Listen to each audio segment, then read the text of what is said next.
Hey everyone, welcome to a brand new Trains Are Awesome video. I'm Thom, and in May, Lindsay and I went to Boston for a few days just as a vacation, and we ended up riding all the subway lines except for the blue line, which was under construction at the time. Now earlier this summer I uploaded the videos of the red line, the orange line, and I was going to upload the green line, but when I announced it saying that I actually really enjoyed riding this line, I was met with some severe backlash from people that basically were like, how dare you like the green line? Like, don't you realize how bad it is? Stuff like that. So I waited a little bit, and now here is the green line video. So before I start the video, I want to make it clear that I enjoyed the green line as a tourist, as somebody who likes trains, and not as a commuter. And it feels kind of silly to have to defend why I like to train. So I was just thinking about it, and I just came up with a few thoughts of how we train fans talk about our experiences as well as how we address each other. And I was gonna put that little talk before this video, but that would make the video super long. So I'm inviting you to join me for a live stream sometime in October. Subscribe to the channel so you'll see my post announcing when that live stream will be, and we'll talk about this and a lot of other topics. But for right now, please enjoy my little tour of the MBTA Green Line in Boston. This is America's oldest subway. Hi everyone, and welcome to Boston. We've had such a good time exploring this city, including its public transportation network. If you've missed our earlier videos covering some of the other subway lines in Boston, feel free to check out the channel. If you like this video, please consider subscribing. I love the trains I ride here, and your support means a lot. Boston is well worth a trip. Aside from good food, great shopping, and beautiful parks, it's also a city chock full of history. And I'm not just talking about the oldest restaurant in America. Boston has been around since 1630, and it played an instrumental role in the Revolutionary War. Statues like this one, dedicated to Paul Revere, pay tribute to that. Not many people know, however, that Boston also contributes to the history of public transportation in America. If we go to Park Street Station on the Green Line, we notice this plaque commemorating the opening of the subway line in 1897. Today this section is part of the Green Line, but back then, this was the very first subway line in America. You see, in the 19th century, Boston was a streetcar city, like almost every city in the US at that time. However, congestion was getting really bad in the narrow streets of downtown Boston. In 1893, Boston city officials decided to move some of their streetcar service downtown into a new underground tunnel, and thus the subway was born. In fact, to this day, the Green Line doesn't use regular trains, but special tram-like light rail trains. The line operates as 4 separate light rail lines that share a combined section downtown. Since each branch has high frequencies on its own, the downtown section becomes very busy, sometimes with literal seconds between trains. This, plus some of the weird stations, is why this is probably my favorite subway line in Boston. In this video, we're first going to ride 2 of the branches in the near suburbs of Boston. Then we will briefly talk about the trains running on this line, before finally pointing out some of the strangest and coolest stations on the downtown shared section. So let's tap our Charlie ticket and hop on. The Green Line is technically made up of 4 separate services known as routes B, C, D, and E. They run on separate branches in the near western suburbs. Downtown, they share an underground section.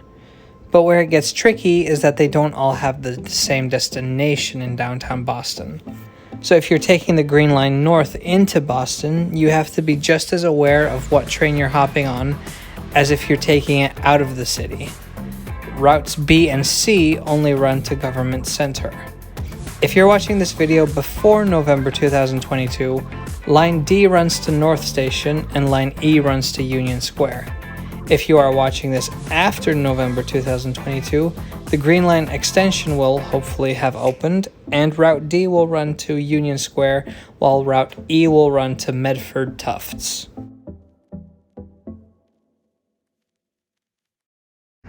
Close to the banks of the Charles River, we find Line B running in the street median. Routes B, C, and E run in the middle of the street, just like the original streetcars used to do when the line first opened.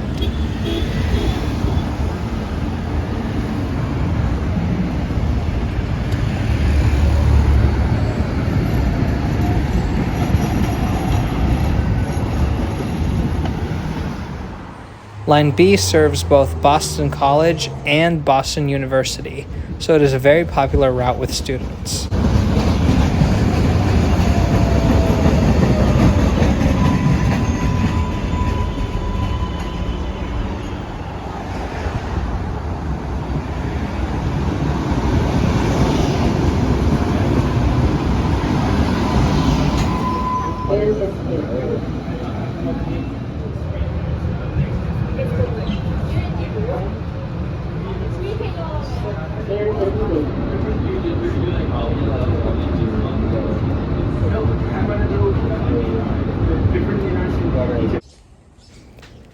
Line D is the odd one out. Instead of running on a former streetcar route, these trains run on an old commuter rail line that has been converted into a light rail line.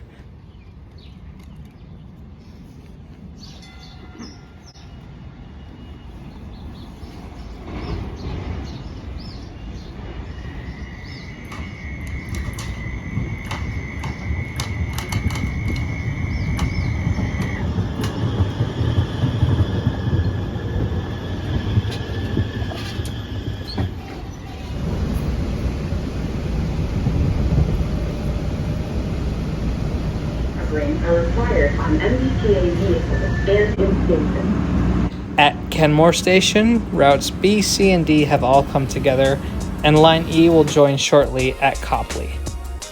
Now let's talk about the different types of trains running on the Green Line. The Type 7 trains were built by Japanese company Kinki Sharyo between 1986 and 1997. Though they look really classy, they have one big problem. They are high-floor trams. That means that they are not accessible for people in wheelchairs. To solve this problem, the MBTA never runs Type 7 cars by themselves. They are always coupled to a newer Type 8 or Type 9 train. Type 8s were built by Ansaldo Breda between 1998 and 2007. I personally think they're kind of ugly, but with 95 of them built, they are very popular on the line. Rarer are the Type 9s, built by CAF. These modern trams have the latest features like LCD displays with passenger information and onboard closed-circuit television. CAF will also build the future Type 10 trams. There are plans to move the current Type 9s to the Ashmont-Mattapan high-speed line when that happens. Now, each branch has a frequency of around 7 minutes, although this can vary. So on the downtown core, sometimes there's less than 2 minutes between trains. Trains just come and go at these stations, making it feel kind of like when you board a ride at a theme park. In this case, we were on a train that was running literally just a few feet behind the train in front of us, as if we were just cars on the road. This is one of my favorite features of the Green Line. To enable this chaotic operation, the Green Line doesn't have an automatic train control system like the other subway lines do. Now we get to the best part of the video, exploring several of the downtown stations on the Green Line. Many of these stations have a weird layout or other interesting features that make them worth visiting. This is Arlington Station, which is actually fairly boring in comparison, but it does provide access to the fun Back Bay neighborhood, as well as the Boston Public Gardens, which is part of the Emerald Necklace. The Emerald Necklace is a chain of parks in the city of Boston, and interestingly, it's actually where the Green Line gets its color from. Back in the 1960s, when the MBTA was naming all the lines, they named the Green Line green because it passed through so many parts of the Emerald Necklace. Now we're at Boylston Station. Boylston is part of the original Tremont Street subway, that subway that opened in 1897 as the first in America, and it pays tribute to its heritage by hosting a number of old retired trolley vehicles at the platforms. Now these vehicles are hidden behind a metal fence, which is how they are protected from vandalism, but it's a really cool piece of history and is basically just like a free museum. By the way, if you want to ride a 1940s PCC streetcar, you can always ride the Ashmont-Mattapan high-speed line in the south of Boston. Check out our video on that in the link above.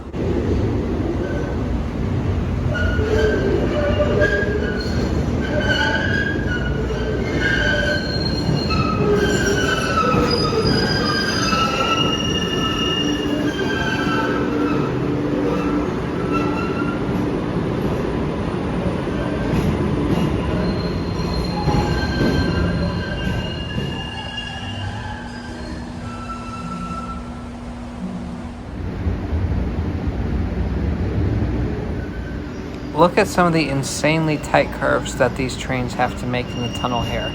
This is definitely one of the reasons why they still use streetcar vehicles. Also, look at the low speed that this train is currently traveling at, 7 miles per hour. In fact, the low speeds on the line are the primary complaint people have against the Green Line.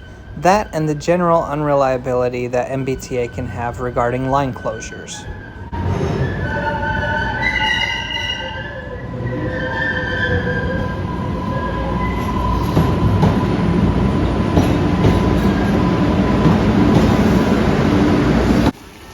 This beautiful park is the Boston Commons, one of the most famous landmarks in the city and right next to the Massachusetts state capitol. It lies between Boylston and Park Street stations, so let's get on a Type 7 train and head to Park Street.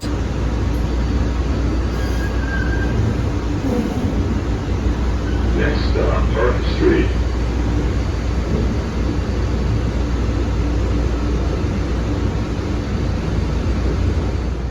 Park Street is a station that has that plaque that I showed you at the beginning of the video and is one of the original stations on the 1897 Tremont Street subway.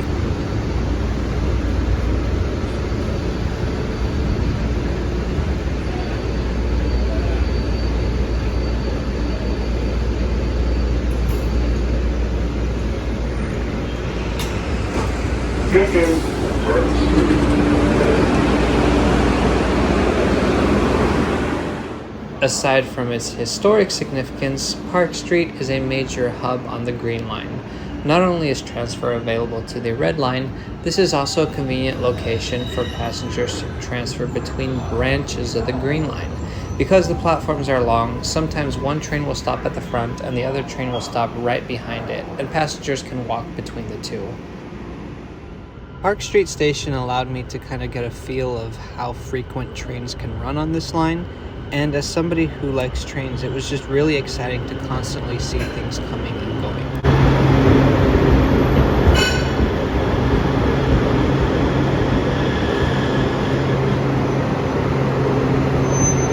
Now let's hop on this Type 9 train and head to the next station, Government Center, which in my opinion had the strangest layout of any of the stations we visited. Next stop, Government Center.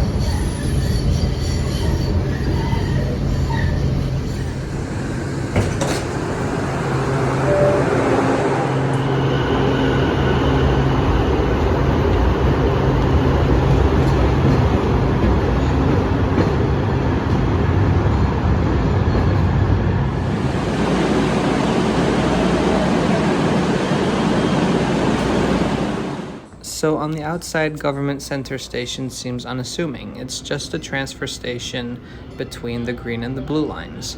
Although remember that Green Line services B and C terminate at Government Center. Alright, so here on the left, there is just a straight northbound track. All trains stop here, both the terminating B and C's as well as the D and E, which continue farther north. It's the tracks on the opposite side that prove to be super interesting.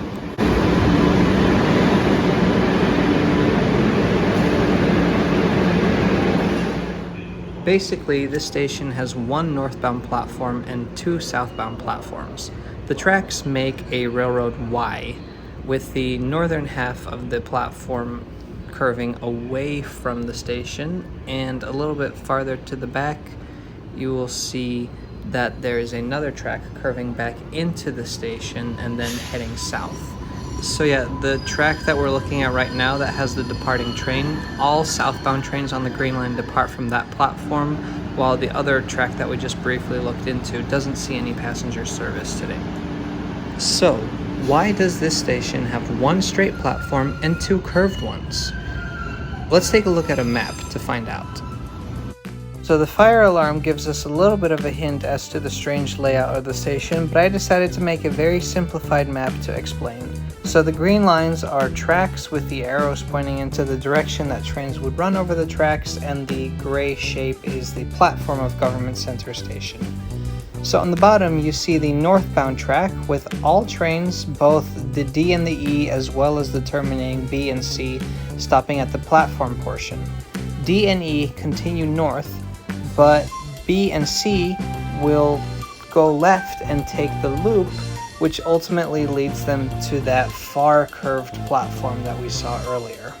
Before reaching the platform, it joins with the southbound D and E track, so all southbound trains B, C, D, and E leave from that platform. Then there's the other platform, the one I said wasn't used. Theoretically, this can be used for trains coming from the north to terminate at Government Center and loop back heading north. The next station is Haymarket, a station that is shared with the Orange Line. Now the station itself doesn't have any extremely notable features like some of the other stations we've seen, but the area around the station is so much fun. Haymarket provides access to the North End neighborhood, which is one of the oldest neighborhoods in Boston, so whether you're into history or really good Italian food or just beautiful architecture, visiting the North End is definitely worth getting off at Haymarket for.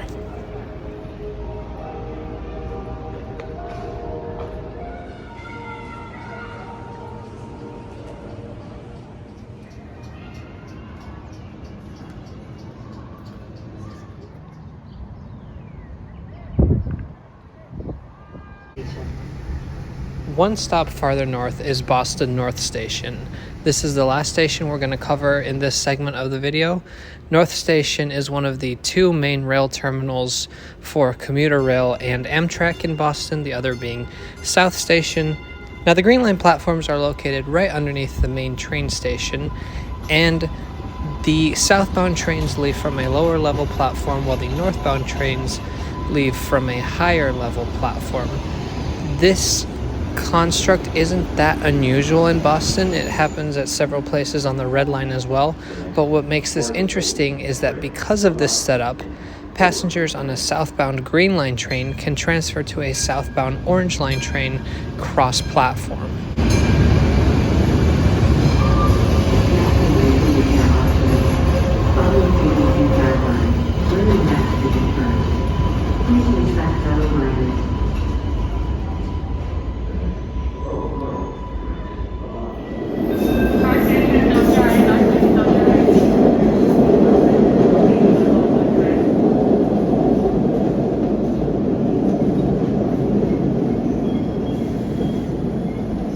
Cross-platform transfers are always really nice on subway systems for passengers because it makes transferring so much easier, and for rail fans like me because you can see the trains at two different lines in the same place.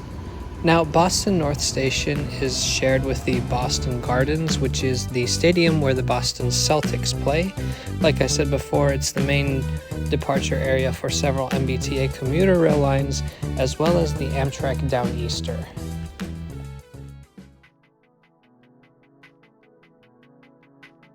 Now, I mentioned earlier that the service patterns will change once the Green Line extension opens. While the first part of the Green Line extension, a branch to Union Square, opened in March 2022, the remainder of the extension to Medford Tufts is scheduled to open later in 2022.